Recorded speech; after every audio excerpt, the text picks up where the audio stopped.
আসসালামু আলাইকুম, আমি জেসমিন আক্তার। স্বাগতম জানাচ্ছি আপনাদের সবাইকে। আমরা আজকে কথা বলবো সুবিধাবঞ্চিত শিশুদের নিয়ে। আজ আমাদের মাঝে উপস্থিত রয়েছেন বাংলাদেশ সরকারের সমাজসেবা অধিদপ্তরের সম্মানিত মহাপরিচালক জনাব মোহাম্মদ সাইদুর রহমান খান। আরও রয়েছেন আমাদের সাথে লিডো নির্বাহী পরিচালক মোহাম্মদ ফরহাদ হোসেন। আরও আছেন লিডার সদস্য সুবিধাবঞ্চিত শিশুদের প্রতিনিধি হাসান আলী মুসাফির। আপনাদের সবাইকে স্বাগতম জানাচ্ছি। স্যার, প্রথম প্রশ্নটা আমি আপনাকে করতে চাচ্ছি। সরকার বলেছে একটা শিশুও পথে থাকবে না, কিন্তু দেখা গেছে এখনও বিভিন্ন জায়গায় বিভিন্ন রাস্তায় দেখা গেছে অনেক শিশু নির্যাতনের শিকার হচ্ছে, তারপর রাস্তায় ফুটপাতে পড়ে আছে। তো আপনাদের এমন কোনো বিশেষ টিম কি তৈরি করেছেন যে যারা রাস্তায় সরাসরি নেমে আমাদের মতো শিশুদের শিশুদের সাথে কথা বলবে এবং তাদের জীবনের সুরক্ষাটা নিশ্চিত করবে? আমরা জানি যে পথশিশুরা যেভাবে রাস্তাঘাটে চলে বেড়াচ্ছে এবং তারা নানা রকম সমস্যার সম্মুখীন হচ্ছে, এটা আমাদের জন্য অ্যালার্মিং এবং এটা অ্যাড্রেস করার এখনই সময়, রাশ টেনে ধরার এখনই সময়। আমরা সরকারের তরফ থেকে অনেকগুলো কর্মসূচি বাস্তবায়ন করছি। তার মধ্যে সমাজ কল্যাণ মন্ত্রণালয় সমাজসেবা অধিদপ্তর এই কর্মসূচিটি মূলত পালন করছে। আমরা শিশুদের জন্য সরকারি শিশু পরিবার আমার রয়েছে প্রায় 85টি, যেখানে আমাদের আসন সংখ্যা রয়েছে 10,300 এবং আমরা এই যাবৎকাল 70,000 শিশুকে সেখানে পুনর্বাসন করেছি। এছাড়া আমাদের ছোট মনি নিবাস রয়েছে 6টি, যেখানেও আমরা এ পর্যন্ত প্রায় 1,729 জন বাচ্চাদেরকে আমরা পুনর্বাসন করেছি। দুস্থদের প্রশিক্ষণ কেন্দ্র রয়েছে, যেখানে আমরা এই যাবৎকাল 70,000 উপরে বাচ্চাকে আমরা প্রশিক্ষণ প্রদান করেছি। আমাদের শিশু উন্নয়ন কেন্দ্র রয়েছে 3টি। এছাড়াও আমরা এতিম বাচ্চাদের জন্য ক্যাপিটেশন গ্র্যান্ট দিয়ে থাকি। আর আরেকটি বিষয় বলা দরকার যে আমরা ঢাকা সিটি কর্পোরেশন এরিয়ার মধ্যে আমাদের 3টি শিশু সুরক্ষা সার্ভিস হাব রয়েছে। এছাড়াও ঢাকার বাইরে রংপুরে একটি হাব রয়েছে, যেখানে আমরা অ্যাট এ টাইম 150 জন বাচ্চাকে এই সার্ভিসটা দিতে পারি। পথ শিশুদের সেখানে আমরা 4 মাস পর্যন্ত রাখতে পারি। তাদের থাকা খাওয়ার ব্যবস্থা সহ তাদের লেখাপড়া, বিনোদন, এই কর্মকাণ্ডগুলো আমরা প্রতিপালন করছি। তবে সংখ্যাটা খুব অপ্রতুল। আমরা মনে করি যেটা আরও বাড়ানো দরকার। সরকারের যে কমিটমেন্ট রয়েছে সেটা বাস্তবায়ন দরকার। এটা করতে পারলে আমাদের পথ শিশুর সংখ্যা আস্তে আস্তে কমে আসবে বলে আমি বিশ্বাস করি। যারা প্রতিবন্ধী আছে, আমরা যেহেতু প্রতিবন্ধী বলি না, স্পেশাল চাইল্ড বলি, সো তাদের জন্য আপনাদের কি পরিকল্পনা আছে? আমাদের সমাজসেবা অধিদপ্তরের অধীনে আমাদের যে ওয়েবসাইটে এই যাবৎ আমরা 36,36,000 নিবন্ধিত প্রতিবন্ধী রয়েছে, যাদের ম্যাক্সিমাম অলমোস্ট 34.5 লক্ষ প্রতিবন্ধীকে আমরা মাসিক ভাতা প্রদান করে থাকি। এছাড়াও যারা লেখাপড়ার মধ্যে আছে তাদের আমরা উপবৃত্তি প্রদান করে থাকি। আমাদের নিবন্ধিত সমস্ত প্রতিবন্ধীকে আমরা অ্যাড্রেস করতে চাই সরকার, এবং এই বছর থেকে আমরা আস্তে আস্তে সেই লক্ষ্যের দিকে যাচ্ছি। আমরা গত অর্থ বছর পর্যন্ত 80% কভার করতে পেরেছি। আমরা চলতি বছর থেকে 100% প্রতিবন্ধীকে অ্যাড্রেস করার উদ্যোগ গ্রহণ করেছি। হাসান, আপনার যদি জীবনের কিছু গল্প বলতে চান, আমরা আপনার থেকে আপনার জীবনের কিছু গল্প শুনবো, আর তার মাঝখান দিয়ে আপনি স্যারকে যদি কোনো প্রশ্ন জিজ্ঞেস করার থাকে। ধন্যবাদ আমাকে কথা বলার সুযোগ করে দেওয়ার জন্য। আমি হাসান আলী মুসাফির, লিডো ইয়াং জার্নালিস্ট টিমের একজন সদস্য। সুবিধাবঞ্চিত শিশুদের প্রতিনিধি হিসেবে এখানে এসেছি। আমিও আগে একজন সুবিধাবঞ্চিত পথ শিশু ছিলাম, আমার সাথে আরও অনেকজন ছিল। ফ্যামিলি শিশুরা যে সুবিধা পেত তা আমরা পেতাম না। আমরা যেখানে যেতাম ওখানে মারধর করতো, আমাদের বকা দিত। এখন আমি লিডোর সাথে আছি, লিডো আমাকে ওই সাপোর্টটা দেয়। লিডো আমাকে ওটা বুঝতে দেয় না যে আমি এখন সুবিধাবঞ্চিত শিশু। লিডো আমাকে সাপোর্ট করে যাচ্ছে। আমার যে পর্যন্ত আমার পড়াশোনা শেষ হচ্ছে, আমি চাকরি পাচ্ছি। লিডো আমাকে সুযোগ দিয়েছে আমি যেন আমার মতন যারা পথে শিশু আছে তাদের কথা, তাদের অধিকার সরকারের কাছে তুলে ধরার জন্য এই অধিকারটা দিয়েছে। আমার প্রথম প্রশ্নটা মহাপরিচালক স্যারের কাছে। বাংলাদেশ শিশুদের উপর নির্যাতন ক্রমে বাড়ছে। আমরা জানলাম শিশু নির্যাতনে 1,933 জনের মৃত্যু হয়েছে।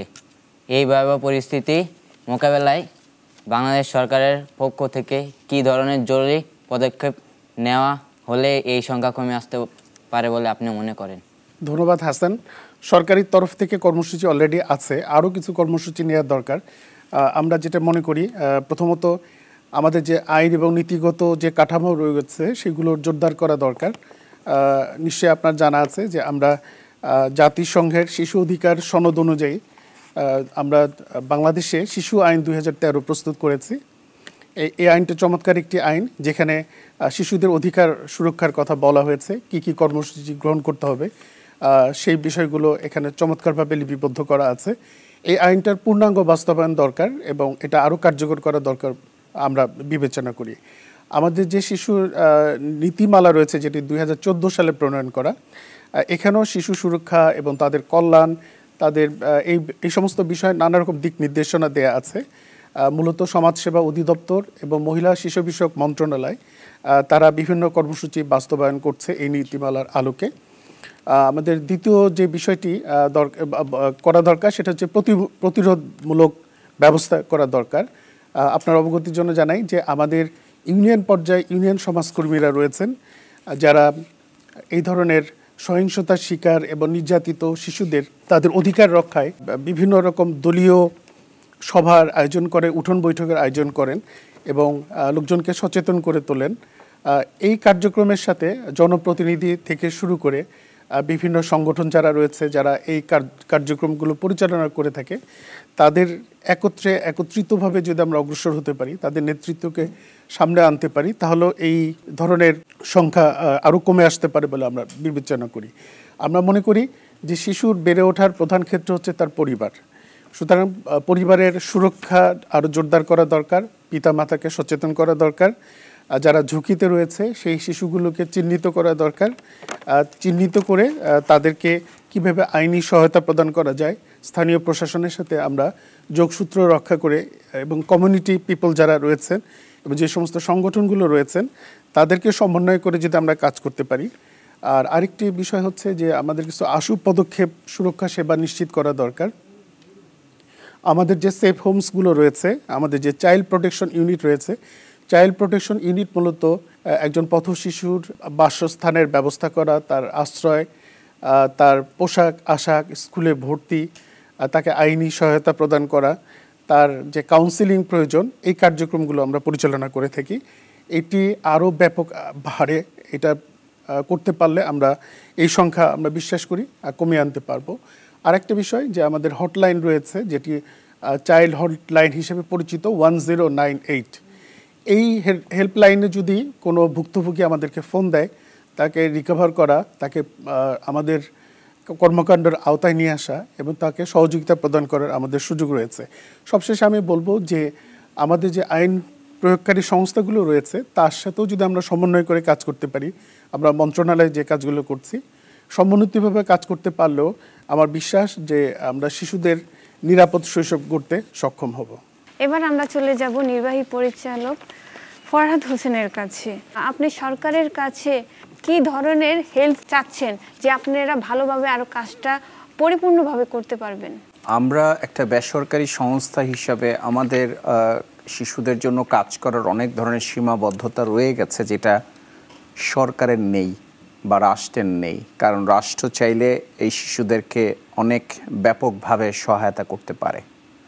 সো একজন বেসরকারি সংস্থার কর্মী হিসাবে, সমাজকর্মী হিসাবে আমি সরকারের কাছে চাইব সরকারের যে সুন্দর সুন্দর আইন এবং পলিসি আছে সেগুলো আরও কীভাবে স্ট্রেনথেন করা যায়, সেগুলো আরও কীভাবে কার্যকর করা যায়। আমাদের এখানে সম্মানিত মহাপরিচালক মহোদয় এখানে আছেন এবং আমরা যতটুকু জানি এবং শুনেছি যে তিনি শিশুদের অধিকার নিয়ে খুবই সচেতন এবং তিনিও চান যে শিশুরা যেন রাস্তায় না থাকে, কারণ একটা শিশুর জন্য রাস্তা কখনো নিরাপদ জায়গা হতে পারে না। তো সেই জায়গাতে সরকারের যে সুন্দর সুন্দর পলিসি এবং আইনগুলো আছে সেগুলোর অধিকতর কার্যকর করা, পাশাপাশি এগুলো মনিটরিং এবং ফলো আপের জায়গায় রাখা এবং এখানে সরকারি এবং বেসরকারি পর্যায়ে যদি একটা জায়গায় এসে, একটা কমন জায়গায় এসে শিশুদের অধিকার নিয়ে, শিশুদের এই অধিকারের কথা চিন্তা করে যদি আমরা কাজ করি সরকার এবং বেসরকারি পর্যায়ে, তাহলে আমরা হয়তোবা আগামীতে শিশুদের জন্য আরও ভালোভাবে কাজ করতে পারবো। সরকারের কাছে আমার এটাই চাওয়া যে আইনগুলো আছে সেই আইনগুলো যেন কার্যকর হয় এবং যেখানে যেখানে যে প্রবলেমসগুলো আছে এগুলো আমাদের সাথে বসে আমরা যারা শিশুদের অধিকার নিয়ে কাজ করি সেগুলো এগিয়ে নিয়ে যাওয়ার জন্য যেন আমাদের সাথে বসে পরামর্শ এবং সহায়তা নিয়ে যেন কাজ করতে পারে। আমরা জানি সরকার অনেক কাজ করে, কিন্তু এইটাও ঠিক যে সরকারের কাজ করার ক্ষেত্রে আমাদের মতো সংগঠনগুলোরও বিভিন্নভাবে সহায়তা করার সুযোগ আছে। আমরা জন্ম নিবন্ধন নিয়ে কিছু কথা বলতে চাচ্ছি আর কি। দেখা গেছে যখন আমি আমার পুরো টিম আর কি আমরা যখন খেলার জন্য তৈরি হই তখন আমাদের যে পাসপোর্টটা আর কি রেডি করবে, তো আমরা তো রাস্তায় থাকতাম। সো রাস্তা থেকে আমাদের লিডো একটা পর্যায়ে নিয়ে আসছে, কিন্তু আমাদের মা বাবার ঠিকানা নাই, জন্ম সনদ নাই। সো যখন আমরা পাসপোর্টটা করতে গেছি এটা নিয়ে অনেক ঝামেলা হয়েছে। শুধু এটা পাসপোর্ট তৈরি করার জন্য শুধু ওইটা না, আমরা যখন একটা স্কুলে ভর্তি হইতে গেছি তখন তারা বলতেছে যে তোমার মা বাবা নাই, তোমার জন্ম সনদ নাই, তোমার মা বাবার ঠিকানা লাগবে। যখন একটা রাস্তার বাচ্চা রাস্তায় বড় হচ্ছে, রাস্তায় খাচ্ছে, রাস্তায় সব কিছু করছে, তাদের মা বাবা পরিবার বলতে কেউ নেই। আজকে না হলে আমি একটা প্রতিষ্ঠানে থাকি, আমি তাদের হেল্প নিয়ে আমি আমার পাসপোর্টটা তৈরি করছি, স্কুলে পড়তে পারতেছি, খেলতে 3টা দেশে খেলে আসছি। কিন্তু যারা এখন বর্তমানে রাস্তায় আছে তো তারা কিভাবে এই সুযোগটা পাবে? যে সমস্ত বাচ্চারা পথশিশু তাদের জন্ম নিবন্ধন এবং তাদের স্কুলে ভর্তির ক্ষেত্রে নানা রকম জটিলতা দেখা দিত। আপনার অবগতির জন্য জানাচ্ছি যে এই কর্মকাণ্ডের সাথে যারা জড়িত, জন্ম এবং মৃত্যু নিবন্ধন যারা করে থাকে যে দপ্তর, সেই দপ্তর থেকে রিসেন্টলি একটি সার্কুলার জারি করা হয়েছে যেখানে এই ধরনের শিশুদের অভিভাবক বা তাদের স্থায়ী ঠিকানা এইখান থেকে অব্যাহতি দেওয়া হয়েছে। অর্থাৎ কোনো শিশু যদি এখন জন্ম নিবন্ধন করতে যায়, তার অভিভাবকের নাম না বলতে পারে বা ঠিকানা স্থায়ী ঠিকানা নাও বলতে পারে, সেই ক্ষেত্রে সেই ফর্মে আমরা অপ্রাপ্য লিখে তার নিবন্ধন করে দিতে আমরা বাধ্য। সুতরাং ওই বাধ্যবাধকতা থেকে আমরা বেরোয় আসছি। এখন যে কোনো শিশুর আমরা নিবন্ধন করতে পারবো, এটা তার জন্মগত অধিকার, এটা তার মৌলিক অধিকার, সরকার এটা নিশ্চিত করেছে। কিছুদিন আগেও আমাদের একটা রাস্তায় একটা শিশু ছিল, তখন ওর একটা মহিলা আর কি তাকে নিয়ে গেছিল, তখন সে বলছে যে আমি স্কুলে পড়বো, তো তাকে স্কুলে ভর্তি করাইতে নিছে। তখন সরাসরি প্রিন্সিপাল স্যার একবারে নিষেধ করে দিয়েছে যে না, জন্ম নিবন্ধন আর এবং মা বাবার ঠিকানা ছাড়া আমরা স্কুলে ভর্তি নেব না। এটা হয়তো ওই প্রতিষ্ঠান জানা ছিল না, যেহেতু সরকারি সার্কুলার জারি হয়েছে। এখন এই ধরনের প্রতিষ্ঠান তাকে ভর্তি নিতে বাধ্য এবং সে জন্ম নিবন্ধনের আওতায় আসবে। এতে এখন আর কোনো জটিলতা বা কোনো সমস্যা এই মুহূর্তে আর নেই। আমরা যে সময় প্রথম স্কুলে ভর্তি হব ওই সময় কিন্তু আমাদের জন্ম নিবন্ধন নিয়ে একটা কথা উঠছিল, আমাদের তারা জন্ম নিবন্ধন আগে চাইছে। এখন যেহেতু এটা সহজ করে দেওয়া হয়েছে, যে কেউ যে কোনো বাচ্চাই এখন তাদের নিবন্ধন করতে পারবে, সুতরাং সেই ক্ষেত্রে স্কুল বা কোনো প্রতিষ্ঠান আর কোনো প্রতিবন্ধকতা তৈরি করতে পারবে না। আগে আমরা যখন পাসপোর্ট করতে গেছি আমাদের কান্তাপু, সোহেল ভাইয়া, তারপর বড় ভাইয়া, মানে সবাই অনেক দৌড়াদৌড়ি করছে আমাদের এই পাসপোর্ট নিয়ে আর কি, জন্ম নিবন্ধন, মা বাবার ঠিকানা। অথচ দেখা গেছে এদেশে আমি জন্ম, এটা আমার দেশ, কিন্তু আমার দেশে আমি আমার সুযোগ সুবিধাগুলো পাচ্ছি না। আমি শুরুতে যেটি বলেছিলাম যে আমাদের 4টি হাব রয়েছে সার্ভিস দেওয়ার জন্য। আমাদের একটি অন্যতম কাজ হচ্ছে এই ধরনের শিশুদের জন্ম নিবন্ধনে সহায়তা করা। আমাদের কাছে আসলেও আমরা এই সহায়তা প্রদান করব।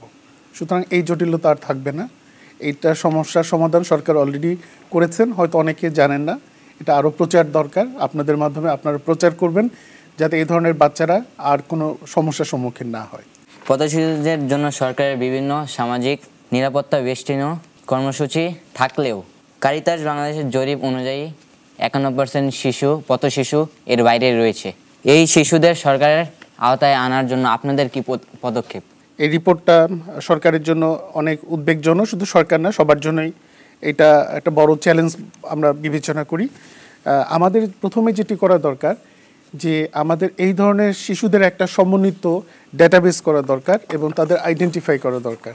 তাদেরকে যদি আমরা আইডেন্টিফাই করতে পারি, তাদের সংখ্যাটা নিরূপণ করতে পারি, সেই ক্ষেত্রে সরকার প্রয়োজন অনুযায়ী পদক্ষেপ গ্রহণ করতে সক্ষম হবে এবং তাদেরকে সুবিধার আওতায় আমরা আনতে পারবো।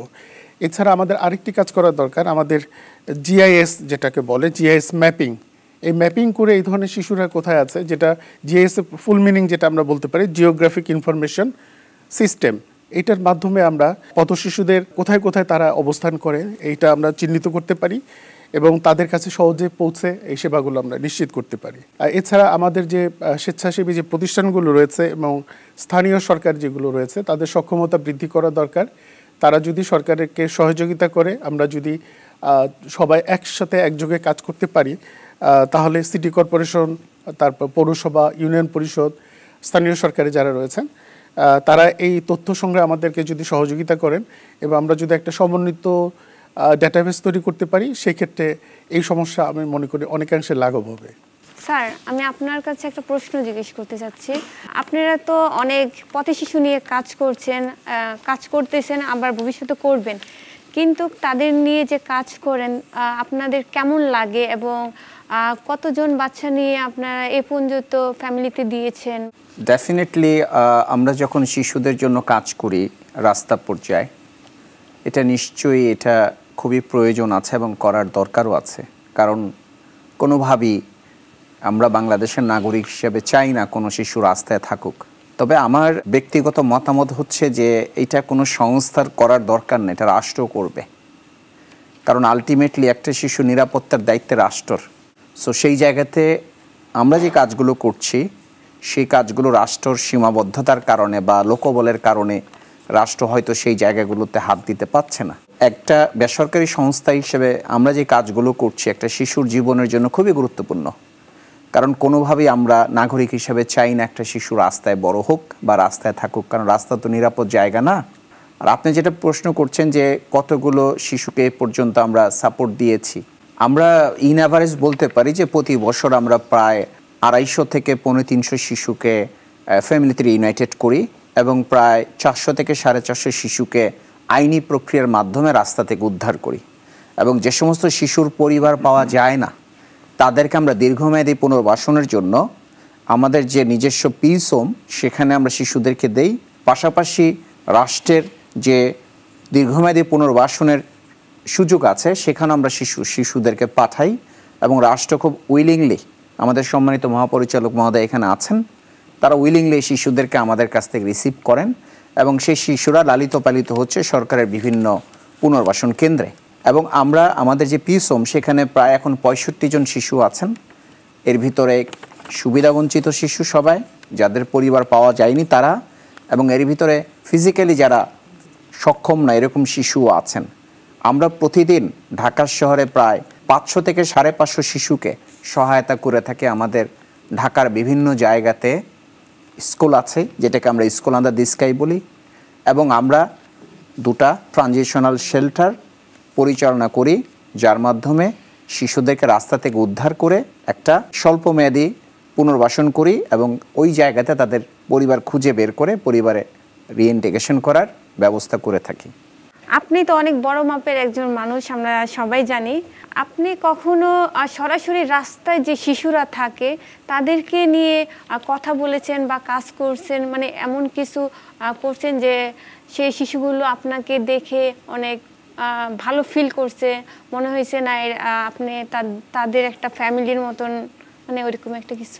আমাদের এই ধরনের শিশুর জন্য আরেকটি কর্মকাণ্ড আছে, সমন্বিত শিশু উন্নয়ন কেন্দ্র রয়েছে, যেখানে এই ধরনের বাচ্চাদেরকে আমরা তাদেরকে লালন পালন করি, তাদেরকে নানা বিষয়ে আমরা লেখাপড়া বিনোদনের ব্যবস্থাও করে থাকি। এবং আপনি বিশ্বাস করবেন না, যদি আপনি তাদের কোনো পারফরমেন্স দেখেন, আমাদের তাদের পারফরমেন্স দেখে মুগ্ধ হতে হবে। তাদের স্ট্যান্ডার্ড, তাদের মেধা, প্রজ্ঞা, এই সমস্ত বাচ্চাদের যদি আমরা কাজে লাগাতে পারি, সরকারি তরফ থেকে সাহায্য সহযোগিতা অব্যাহত রাখতে পারি, এবং পাশাপাশি যারা স্বেচ্ছাসেবী সংগঠন রয়েছে, এনজিও রয়েছেন, তারা যদি আমাদেরকে সহযোগিতা করেন, একযোগে কাজ করতে পারি, আমার বিশ্বাস যে এই বাচ্চাগুলোর ভাগ্য উন্নয়নে আমরা একটা ভালো ভূমিকা রাখতে পারবো সরকারি তরফ থেকে।